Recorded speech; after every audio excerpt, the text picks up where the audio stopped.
भाई साहब जिस तरह से निफ्टी ऊपर नीचे हो रहे हैं ना ऐसे ऐसे हो रहा है आजकल तो, जिसको कई बार लोग कहते हैं कंसोलिडेट भी हो रहा है। तो इस मूवमेंट की निफ्टी पर एक ही गाना बनता है, तौबा ये मत वाली चाल, कभी ऊपर कभी नीचे भाग, तेरी बिसात कहाँ। आजकल तो निफ्टी की बिसात नहीं, कभी ऊपर कभी नीचे भागता है। तो भैया तौबा है इसकी चाल, जिसके चक्कर में देखो पोजीशनें चेंज भी हो रही हैं, लोग कर भी रहे हैं। मैं शांति से बैठा हूँ तो मैं भी अपनी पोजीशनें कुछ अब थोड़ा सा निकल रहा हूँ, मैं भी हल्की कर रहा हूँ, क्योंकि कहते ना डर तो सबको लगता है, गला तो सबका सूखता है। तो प्रॉफिट बुकिंग भी चल रही है, अब देखो क्या होता है। अब आपको क्या लग रहा है, बार बार निफ्टी जो है ना वो बना था, आपको याद है बुलिश हरामी पैटर्न, वो तो दोनों दिन इतना टिक नहीं पाया, दोनों दिन लाल कैंडल बनी है, और दोनों दिन की लाल कैंडल 50 डेज मूविंग एवरेज के नीचे है, जो शॉर्ट टर्म वीकनेस का साइन है।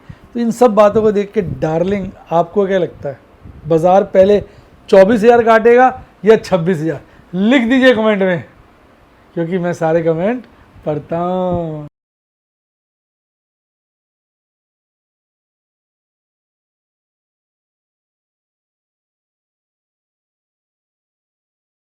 शेयर बाजार में एश्योर्ड या गारंटीड प्रॉफिट की उम्मीद नहीं रखनी चाहिए, या कभी भी किसी भी वक्त कोई भी अनएक्सपेक्टेड इवेंट की वजह से बहुत बड़ा घाटा हो सकता है, जिसके चलते आदमी की सारी पूंजी तबाह हो सकती है और वो फेल भी हो सकता है। शेयर बाजार बहुत ही खतरनाक जगह है, यहाँ एक भूल ही फाइनेंशियल तबाही के लिए काफ़ी है। मैं केवल एजुकेशनल वीडियोस ही बनाता हूँ, मैं कोई बाय सेल रिकमेंडेशन नहीं देता हूँ। चर्चा किए गए स्टॉक उदाहरण के लिए हैं और खरीदने या बेचने की कोई रिकमेंडेशन नहीं है। मेरा यह मानना है कि शेयर बाजार में निवेश किसी के कहने पर नहीं करना चाहिए, बल्कि अपने रिस्क एपेटाइट और जानकारी के हिसाब से करना चाहिए। सदा याद रखें, जिसने ली टिप उसकी हुई डिप। शेयर बाजार में निवेश जोखिमों के अधीन है। निवेश करने से पहले सभी संबंधित दस्तावेजों को ध्यान से पढ़ें। हाय गाइस, आपका स्वागत है आपके अपने show MKJ talks for investment इन हिंदी में। कैसे हैं आप भाई? आज वैसे बड़ा ही कहते हैं ना दुख भरा दिन है। हमारे बीच रतन टाटा चले गए। कहते हैं कि मैं पढ़ रहा था पोस्ट, बहुत अच्छा लगा कि हमारे देश के सबसे अच्छे रत्न ने हमें आज टाटा कर दिया। मतलब उनकी विदाई जो है ना मुस्कुरा के ही देनी पड़ेगी, क्योंकि जिस तरह के उन्होंने कार्य किए, उन्होंने एक भरपूर जीवन जिया। 86 ईयर्स की एज में उनकी डेथ हुई, और मैं कुछ पढ़ भी रहा था आर्टिकल्स। लास्ट मोमेंट तक वो अपने काम खुद करने में इंटरेस्टेड होते, कोई उनकी हेल्प करता था वो लेना नहीं चाहता था, भाई हाँ अपने काम खुद, मैं अपने काम खुद करूँगा। प्रेरणा स्रोत हैं। मतलब मैंने इतने सारे लोग देखे, सबकी ना कोई बुराई जरूर करता है मौका देख के, ये चोर है, ये डाकू है, लूट रहा है, ये। मैंने एकमात्र रतन टाटा जी ऐसे इंडस्ट्रीज देखे कि जिनकी कभी मैंने किसी को बुराई करते नहीं देखा। कभी मैंने कोई उनकी मतलब ऐसी बात नहीं सुनी जो बड़ी गड़बड़ हो। एक कहते ना मतलब हमारे लिए मिसाल है। बड़े से बड़े निवेशक हैं, बड़े से बड़े, नाम नहीं लेना चाहिए, अच्छा नहीं लगता, बड़े से बड़े उद्योगपति हैं, इंडिया के रिचेस्ट मैन हैं, उनकी भी लोग बुराइयां करते हैं, ये है वो है। पर मजाल है कभी किसी ने रतन टाटा जी की बुराई की, मतलब एक बिल्कुल क्लीन इमेज के साथ। और जिस भी क्षेत्र में इनकी कंपनी है वो टॉप, आप देखोगे टॉप कंपनीज में आती है, टॉप 1 टॉप 2 में आ जाएंगी, टॉप 3 में आ जाएंगी, टॉप 4 में आ जाएंगी। गज़ब की मतलब परफॉर्मेंस है। और टाटा मोटर जैसी कंपनी को बना के इन्होंने बिल्कुल मल्टीनेशनल कंपनी बना डाली। Tata motor, Tata steel, TCS, सही मायने में multi. Even east India hotels जो है EIH लिमिटेड, वो भी उनके भी होटल्स विदेशों में। यानी सही मायने में ये ग्रुप ने अपने जितने भी व्यापार हैं उनको मल्टीनेशनल बनाने का काम किया। तो यार मैं तो इनका आप जानते हैं बहुत बड़ा फ़ैन हूँ, और मेरा सबसे बड़ा निवेश टाटा ग्रुप के अंदर ही है। हालांकि कई बार डर लगता है, तो क्या बोले, तो मैं तो यही कहूँगा कि मेरी भाव, कहते हैं क्या बोलते हैं शब्द बड़ा प्यारा होता है, भावभीनी मेरी भावभीनी श्रद्धांजलि उनके प्रति है। प्रभु उनकी आत्मा को कहते हैं ना आराम दे, अपने चरणों में वास स्थान दे। मतलब जितना अच्छा हो सके प्रभु को करना चाहिए। उन्होंने बेसिकली हमारे देश का जो लैंडस्केप है उसको बता दिया। आपको पता नहीं मालूम है कि नहीं है, कहीं वो एयर इंडिया पहले टाटाज की थी और कितने साल बाद टाटाज ने वापस ले ली इसका नेशनलाइजेशन हो गया था, फिर वापस उनके पास चली गई। तो गज़ब का ग्रुप है, गज़ब का ग्रुप है, तो सैल्यूट तो है। चलिए चर्चा को आगे बढ़ाते हैं यार। हालांकि आजकल मैं 2-4 कंपनी से नाराज़ हूँ जिनमें जैसे आदमी ट्रैप्स हो जाता है तो दुखी हो जाता है। तो भैया निफ्टी की चाल तो उस कहते हैं उस हसीना की तरह हो गई है जो नाचती कूदती जाती है, कभी पास आती है कभी दूर भाग जाती है। तो वही हाल आपके निफ्टी का हो गया। देखिए आपके सामने अब कल भागा इतना ऊपर गया, वापस नीचे आ गया, यहाँ क्लोज दे गया। आज खुला यहाँ पर, भागा ऊपर गया, लगा आज फिर भागेगा, फिर गिर के नीचे बॉटम लगा के यहाँ आ गया। आज की कैंडल कल की कैंडल का सबसेट है। तो अब ये वाली हरी कैंडल होती, ये लाल कैंडल होती, तो फिर हम बोलते बुलिश हरामी पैटर्न बन गया। 2 लाल पे टेक्निकली नहीं बोला जाता। तो ये जो बुलिश हरामी पैटर्न यहाँ बना था, अगर आप देखेंगे यहाँ पर ये लेडी है समझो, और ये उस प्रेग्नेंट लेडी का बना ना पैटर्न ये वाला, वो अभी कन्फर्मेशन नहीं आ पा रही है ढंग से उसकी, क्योंकि उसकी एंट्री पॉइंट होती है जब क्लोजिंग बाजार की ना इससे ऊपर होती है जो इसकी क्लोजिंग है। अब दोनों दिन देखोगे ना, ये क्लोजिंग है, दोनों दिन टेक्निकली ये क्लोजिंग है, दोनों दिन की आप क्लोजिंग देख लो उससे ऊपर ही नहीं, उससे नीचे ही है। तो सही मायने में ना अभी पकड़ नहीं है। और देखिए ये दिख नहीं रहा, ये 25,049.50 के आसपास है ये मूविंग एवरेज 50 डेज़ की, 50 डेज़ मूविंग एवरेज डीएम में। तो हमारा बाज़ार बंद हुआ 25,007 पर, तो उससे नीचे बंद हुआ। तो अभी इतना बाज़ार में ना स्ट्रेंथ नहीं है। हालांकि मैं कहूँगा कि अब बाज़ार थोड़ा कंसोलिडेट कर रहा है। मेरे से कोई पूछे तो मुझे लगता है बाज़ार की अब ये जो रेंज है ना, यहाँ से लेकर यहाँ तक की रेंज जो बोलिंजर बैंड बना है, इसी रेंज के अंदर इसको और नीचे ले जाओ 24,500 कर दो, इसको ऊपर ले जाओ 26,500 कर दो, तो ये 2,000 पॉइंट की रेंज में मुझे लगता है बाज़ार अब कुछ समय तक रहना चाहिए। अब वो 15 दिन 20 दिन महीना 1.5 महीना ये तो कहना बड़ा मुश्किल है, संभव सही है, पर इस रेंज के अंदर बाज़ार मुझे लगता है अब थोड़ा सा ठंडा होगा, जिसको हम कहते हैं ना बाज़ार का टाइम वाइज करेक्शन होना चाहिए, क्योंकि सारे फैक्टर्स मजबूत हैं, बाज़ार भाग भी बहुत गया है, तो एक करेक्शन बनती है। ऐसे वक्त में मेरे को लगता है टाइम वाइज करेक्शन होना चाहिए, मेरा ये मानना है। बाकी आपका क्या मानना है डार्लिंग, कमेंट में लिख दो, पता तो चले आप क्या सोचते हैं। तो ये तो देखो मैंने आपको बता दिया। चार्ट पे बाज़ार अभी कोई ख़ास ना मजबूती दिखा रहा है,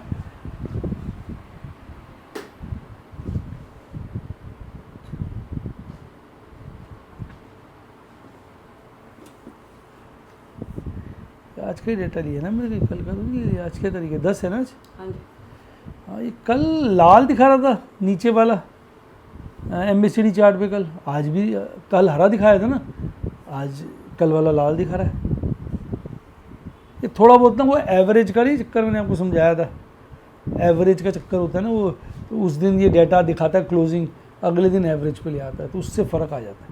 जैसे अब ये दिखा रहा है 25,007 पे बंद हुआ है यहाँ पर बाजार, ठीक है ना, और अगर आप उधर जाएंगे यहाँ दिखाएगा 25,000 के नीचे, 10 अक्टूबर ही है ना, 25,000 के नीचे बंद हुआ, देख रहे हैं।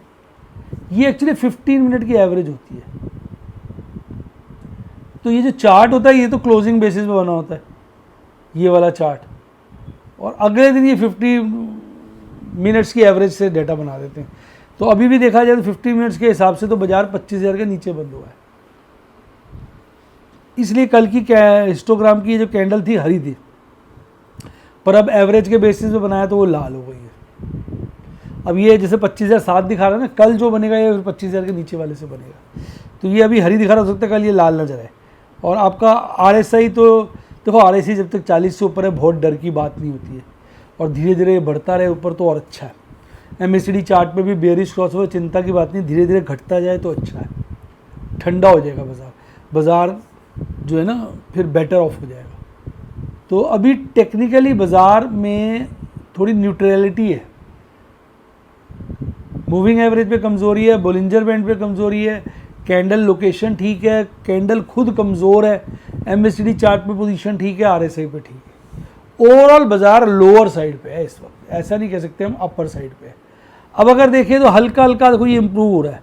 फियर, जो फियर ने बॉटम बना लिया था 31.344 का, वहाँ से 33.09 आ गया।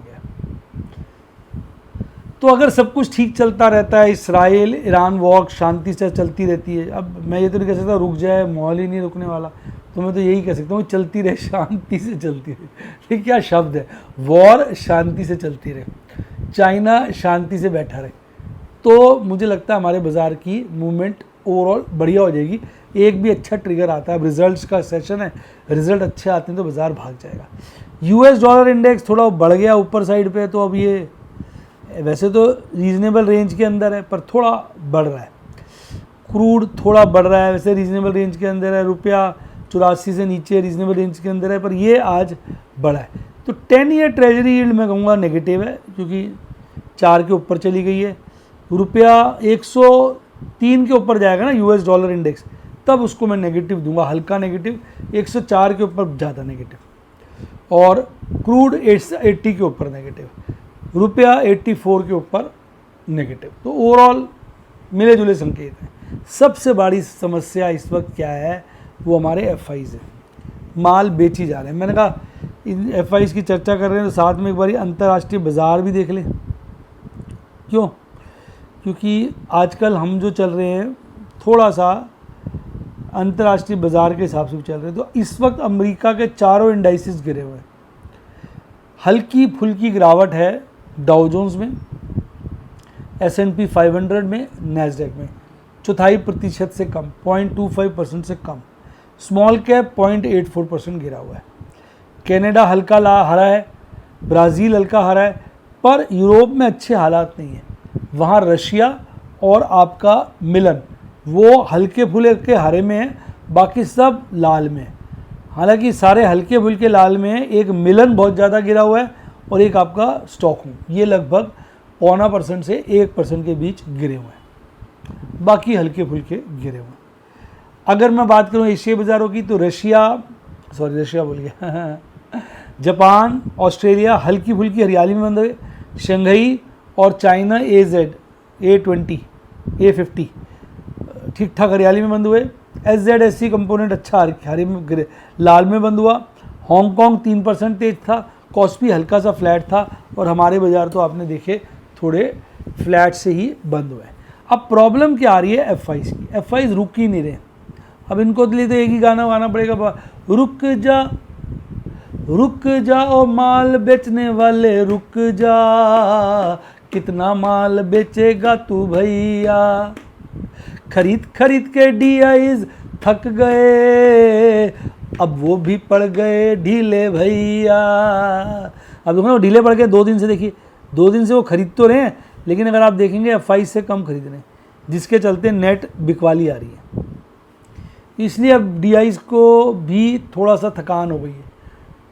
कल और आज दोनों दिन नेट बिकवाली आई है कैश सेगमेंट में 1000 करोड़ से ऊपर। FIs ने आज इंडेक्स फ्यूचर भी बेचे, स्टॉक फ्यूचर भी बेचे। हालांकि इंडेक्स और स्टॉक फ्यूचर थोड़े कम बेचे, लेकिन कुल मिला के आप देखोगे 8000 करोड़ से ऊपर की बिकवाली है। और अगर आप पिछले कुछ दिनों की बिकवाली जोड़ोगे तो मेरे को लगता है 1 लाख करोड़ से ऊपर की हो जाएगी। मैडम जरा बताई दो आज क्या डे है, पिछले हफ्ते और इस हफ्ते की मिला के 7 दिन की जो नेट बिकवाली चली आ रही है, टोटल जरा बता दो कितनी है FIs की। जब तक वीडियो बना रहा हूँ बच्चों को बीच में बता देंगे। मेरे को लगता है 1 लाख करोड़ से ऊपर की हो चुकी है नेट, सब मिला के। मैडम और हेल्प कर देंगी हमारी, क्योंकि पिछले हफ्ते 4 वर्किंग डेज थे, इस हफ्ते के भी 4 निकल के 8 दिन की होगी बिकवाली टोटल। थर्सडे है ना, 8 दिन की बिकवाली। 8 दिन की बिकवाली का जोड़ करके बताओ आपको, मैं इसी यहाँ पे आगे डाटा लिखूंगा, आप हैरान रह जाएंगे। अब इसमें तो इंडेक्स फ्यूचर में तो बाजार काफ़ी लाइट हो गया, और स्टॉक फ्यूचर में ठीक ठाक है, बहुत लाइट तो नहीं कहूँगा, पर इंडेक्स फ्यूचर में खासा लाइट है। और मेरे को लगता है बेच बाज के इसको 25 पे ले आएंगे, 15 पे ले आएंगे, और क्या करेंगे।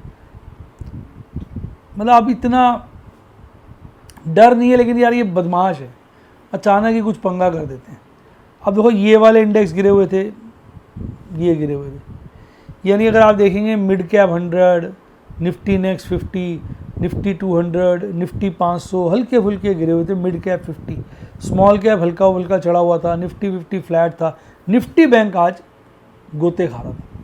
तो मैंने आज काफ़ी माल इसका भी बेचा यार। मैं तो थोड़ा सा प्रॉफिट बुकिंग कर ही रहा हूँ। 5% के लपेटे में इंडेक्स भी, इंडिया विक्स भी कम हो गया है। अब 1344 शेयर भागे हुए थे, 1149 शेयर गिरे हुए थे एनएससी पे। तो एडवांस डिक्लाइन रेशियो बैलेंस सही था। कोटक महिंद्रा बड़े दिनों के बाद गजब की छलांग लगा। 1,01,590। मैंने आपसे क्या कहा था, देखिए एक आइडिया होता है ना भाई साहब, 1,01,590 क्या हो गया, 8 दिन ए 101,590 1,01,590 करोड़ का माल ये बेच चुके हैं 8 डेज के अंदर। पिछले बड़ी बिकवाली है भाई साहब, सारे सेगमेंट के मिला के नेट सेल्स जो है, तो चिंता तो बनी हुई है। अच्छा, आज टाटा केमिकल बड़ा भागा, महानगर गैस भागा, भेल भागा। तो ये शेयर थे टॉप गेनर्स। टॉप लूजर थे Lupin, Ambuja cement, Cipla, Torrent pharma. चल नहीं पा रहे हैं, टिक नहीं पा रहे हैं। अब निफ्टी 50 के अंदर 23 शेयर बढ़े हुए थे, 26 शेयर घटे हुए थे, ना के बराबर की फ्लैट ही करेंगे क्लोजिंग हुई है, हालांकि हरियाली में हुई है। 24,981 पे बंद हुआ था, 25,067 पे खुला। खुलने के बाद एकदम पीक बनाया, बड़ी आशाएं जगाई, 25,134। जब शुरू में भागा तो ऐसा आवाज़ आ रहा था, गाना आ रहा था, हम होंगे कामयाब, हम होंगे कामयाब, काटेंगे 25,500। लेकिन थोड़ी देर बाद ही बस ये गाना हमने पूरा किया ही था, धड़ाम से बजा के एकदम यहाँ 3 जगह बॉटम की तरफ दौड़ पड़ा। फिर गाना चेंज हो गया, हम रह गए होने से, हम रह गए होने से कामयाब, आज लुढ़क गए जी। फिर नीचे उसने 24,980 को भी काट दिया। फिर कहते थोड़ी शर्म आ गई होगी, डेज लो के आसपास 24,998 पे बंद हुआ, 16 पॉइंट ना के बराबर चढ़कर फ्लैट सी क्लोजिंग दी है। बस ये कहिए अपनी नाक बचा के निकल गया आज, बचता बचाता। इसमें टॉप में था आज Kotak Mahindra, HDFC, Bharat electric, Maruti Suzuki, power grid, M&M, JSW steel. ये सब आज अच्छे परफॉर्मर्स थे। गिरने वालों में सबसे आगे Cipla, Tech Mahindra, Trent, Sun Pharma, Hero Motors, Infosys, Britannia, ये खासे गिरकर आज बंद हुए। इस चार्ट को हमने डिस्कस कर लिया। ऑप्शन चेन एनालिसिस का नया डाटा आ गया। अब 25,000 वो लेवल निकल के आया जहाँ पे मैक्सिमम पेन है। बैलेंस्ड है क्योंकि इंडेक्स भी 25,000 पे ही है। हालांकि पुट राइटिंग 25,000 पे हाईएस्ट है, कॉल राइटिंग 26,000 पे। तो कॉल पुट राइटिंग 25,000 पे हाईएस्ट है, कॉल राइटिंग 26,000 पे। तो 25,000 तो बन गया क्या रेसिस्टेंस, सपोर्ट, सॉरी 25,000 बन गया सपोर्ट, 26,000 बन गया रेसिस्टेंस, और हम 25,000 पे हैं। तो हम तो सपोर्ट के पास है, तो बढ़ने के चांसेस ज़्यादा हैं, घटने के कम। और इसको सपोर्ट क्या देता है कि सेकंड हाईएस्ट पेन 26,000 पर है, तो अच्छी बात है ये। मंथली वाले की बात करूँ तो वो भी वैसा ही है, 25,000 पे हाईएस्ट है मैं पेन, और 26,000 पे सेकंड हाईएस्ट है। यानी वीकली मंथली डाटा थोड़ा सा यही कह रहा है कि बाजार नीचे के दायरे में, इसको ऊपर जाना चाहिए। बाकी भाई साहब ऑपरेटर चटनी बनाते देर नहीं लगाता, भरोसा मत करना 100%। अब मंथली वाला तो न्यूट्रल सा है, PCR, पर वीकली वाला अभी भी कमजोरी के साथ स्टार्ट हुआ। पिछली बार भी कमजोरी के साथ स्टार्ट हुआ था, कमजोरी के साथ ही खत्म हो गया था। तो कमजोरी के साथ स्टार्ट होने का मतलब ये नहीं कि ये मजबूत होगा, कई बार कमजोरी से शुरू होता है, कमजोरी पे खत्म हो जाता है। तो देखते हैं, अभी तो 0.66 है। नॉर्मल कोर्स में भी ये कहते हैं कि ओवरसोल्ड है तो बाजार को बढ़ना चाहिए, ऐसा हम नॉर्मल कोर्स में कहते हैं। गारंटी किसी बात की नहीं है। 5 शेयर निफ्टी बैंक के बढ़े हुए थे, 7 घटे हुए थे। निफ्टी बैंक 51,000 के ऊपर क्लोजिंग दी थी, अच्छी ओपनिंग दी 51,195 की, 200 पॉइंट से थोड़े कम बढ़कर बंद हुआ। और सारा दिन इसका ट्रेंड जो था आज अपवर्ड था। आप देखिए बहुत खूबसूरत चार्ट निफ्टी बैंक का, बहुत ही खूबसूरत है। अगर आप निफ्टी 50 का देखेंगे तो थोड़ा अच्छा नहीं है, वोलेटिलिटी से बड़ा। देखिए आप कैसे यूं यूं, और बड़ा अजीब सा है, मतलब मर सा गया। लेकिन निफ्टी बैंक पे आप देखेंगे तो लगेगा आप मजबूत किसी शेयर को देख रहे हैं, पर आजकल शेयर गीदड़ 2 दिन के अंदर ही बन जाता है, गारंटी किसी बात की नहीं। इसने शुरुआती दौर में 51,047 का बॉटम बनाया था और 51,660 का लास्ट में पीक बनाया। पीक से थोड़ा गिरकर 51,530 पर 550 पॉइंट बढ़कर 1% से ज़्यादा की तेज़ी के साथ मूंछों को ताप देता हुआ अपना आगे बढ़ गया। हम भी खुश हो गए, हमने भी इसमें थोड़ी बहुत प्रॉफिट बुकिंग कर ली। हालांकि जो भागने वाले शेयर थे वो बड़ी बड़ी कंपनियां थी जिनका निफ्टी बैंक में वेट जाता है, जैसे आपका HDFC बैंक, आपका कोटक, तो इसकी वजह से ये संभला रहा। इस बैंक की तो हम बात करते ही नहीं आजकल, ये तो हमारे रडार से उतर गया, कहते ना ये तो रडार से उतरा हो, इसकी तो we don't talk of this bank. और बाकी थोड़ा IDFC से भी हम हल्का फुल्का नाराज ही हैं, वैसे पूरे बैंकिंग सेक्टर से नाराज है, सेफ है तो चलता है नहीं। तो गिरने वालों में सबसे आगे AU स्मॉल फाइनेंस बैंक और PNB थे। देखो इसकी कैंडल तो बड़ी अच्छी बन रही है, इसकी कैंडल में तो अब थोड़ा सा अपवर्ड ट्रेंड बना है। हालांकि आज का जो पीक है ना, अगर आप देखोगे आज का पीक जो है ये कल के पीक से नीचे, आज का पीक अगर कल के पीक से ऊपर होता तो फिर बढ़िया कैंडल ऐसे बनती, ऐसे। अभी थोड़ी ये भी ठीक नहीं है,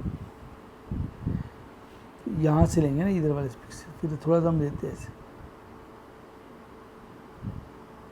ऐसे, वो थोड़ा फिसल सा गया। नीचे का तो ठीक बना हुआ है, नीचे का तो देखो बॉटम से तो सही बना हुआ, देखो बहुत बढ़िया। हायर बॉटम्स बन रहे हैं, हायर टॉप्स नहीं बन रहे। आज हायर टॉप नहीं बना, देख रहे हो, ये थोड़ा चिंता डाल रहा है। इस पे अच्छा सिग्नल है RSI पे। अगर आप देखेंगे RSI की शार्प रिकवरी हुई है और इसमें भी आज अच्छा फॉल है। तो निफ्टी बैंक आज और कल की कैंडल्स दोनों लेके चलें तो अब निफ्टी 50 के मुकाबले ज़्यादा मजबूती दिखा रहा है, ये कहना पड़ेगा। पर अभी भी मूविंग एवरेज 50 डेज से कम है क्लोजिंग, तो ठीक है, थोड़ा लगता है एक आध दिन में इसको काट भी दे सकता है। अच्छा, अब इसका देखो 51,530 पे बंद हुआ है, 51,000 पे मैक्सिमम पेन है और सेकंड हाईएस्ट 52,000 पे, तो 51,500 से ऊपर और नीचे वही रेंज बन के आ रही है। अभी तो ये तो कह रहा है 51-52 के बीच ही में सेट हो। हालांकि पुट राइटिंग हाईएस्ट 51,000 पे, कॉल राइटिंग 52,553 पे अच्छी है, लेकिन मैक्सिमम 53,500 पे है। यानी कहीं ना कहीं कुछ कॉल राइटर्स डरे हुए हैं कि बाजार भाग सकता है, इसलिए बहुत दूर जाके बैठ गए भैया, सेफ बैठेंगे। PCR इसका न्यूट्रल है। अब न्यूट्रल से अगर आप देखोगे कल 0.92 था, आज 1.08 है, तो खासा बढ़ गया। तो न्यूट्रल से थोड़ा बुलिशनेस की तरफ जा रहा है। मंथली वाला भी इम्प्रूव हुआ है, तो निफ्टी बैंक में अच्छी रिकवरी। और मैंने तो भैया एज यूजुअल एक फ्यूचर स्क्योर ऑफ किया, 2 ऑप्शन स्क्योर ऑफ किए, 1 एग्रेसिव पुट बेची, 3 एग्रेसिव कॉल बेची है। एक्चुअली अब मैं ना, मेरी पोजीशनें बहुत है, जैसे मैं आपको बताता हूँ। एक है एक्साइड में मैंने आज 7 फ्यूचर स्क्वेयर ऑफ किए, 8 कॉल स्क्वेयर ऑफ करी, 3 पुट्टे बेच दी, 1 कॉल बेच दी, अजीब सा मैट्रिक्स तैयार कर दिया, क्योंकि एक साइड में मेरी बड़ी पोजीशनें थी, तो काफ़ी आज मैंने स्क्वेयर ऑफ कर दी।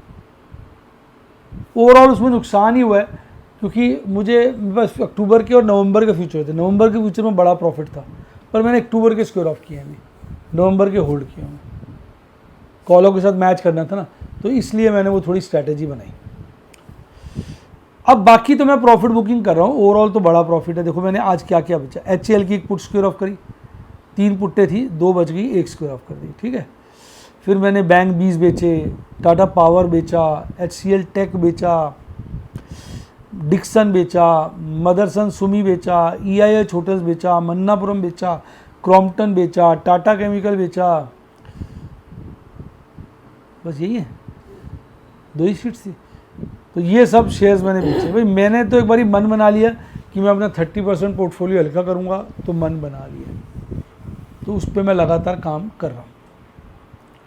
क्योंकि देखो कहीं तो प्रॉफिट बुकिंग करनी होती है ना। आप लोग तो मेरे को लगता है साथ साथ करते रहते हो, मैंने बहुत समय से होल्डिंग में प्रॉफिट बुकिंग नहीं करी, पिछले महीने और इस महीने ही मैंने प्रॉफिट बुकिंग करी होल्डिंग में ज़्यादा बड़ी। तो पिछले महीने मेरे को एफ में लॉस था, मैंने प्रॉफिट बुकिंग काफ़ी बड़ी कर ली थी कि एफ का लॉस ही वाइप हो गया था। इस बार भी मैं सोच रहा हूँ ऐसा ही हो जाए, फिर जब बाजार इंप्रूव करेगा फिर एफ में मोटा प्रॉफिट कमा लेंगे। तो ये मेरी स्ट्रैटेजी चल रही है, बाकी देखिए कितनी कामयाब होती है। अब यही सब बातें ना बड़ी टेक्निकल डिफ़िकल्ट चीज़ें हैं जो मैं आपको वीडियो के माध्यम से सिखाने की कोशिश करता हूँ। अगर आप भी सीखना चाहें ना, देखो मैं पहले बोल दूँ, मैं बाय सेल रिकमेंडेशन नहीं देता। कोई पूछ भी लेता है तो भैया अपने रिस्क एपेटाइट से ट्रेड करो। मेरा सिंपल प्रिंसिपल है कि सिखा दूंगा, परफेक्ट कर दूंगा वीडियोस के द्वारा, डेमोस के द्वारा और आपको सिनॉप्सिस के द्वारा।